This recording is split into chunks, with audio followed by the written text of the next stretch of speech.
আজ আমি তোমাদের জন্য নিয়ে এলাম মনোক্রোম পেন্টিং বা একরঙা পেন্টিং। মনোক্রোম পেন্টিং হলো শুধুমাত্র একটি রং ব্যবহার করে তৈরি করা একটি ছবি।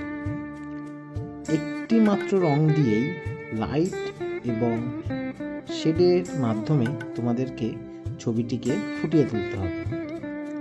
নর্মালি যে কোনো ডার্ক কালার দিয়েই মনোক্রোম পেন্টিং করা হয়ে থাকে, যেমন ধরো brown, sap green, dark blue, black ইত্যাদি ইত্যাদি। কারণ এর মধ্যে তোমরা ডার্ক টোন ও লাইট টোন ভালোভাবে তৈরি করে ব্যবহার করতে পারবে।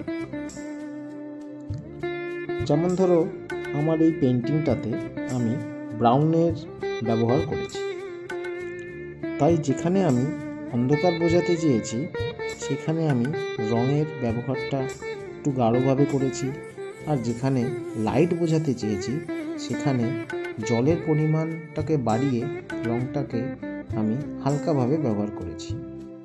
এই ছবিটা দেখে তোমরাও একটা মনো পেন্টিং করে ফেলার চেষ্টা করতে পারো।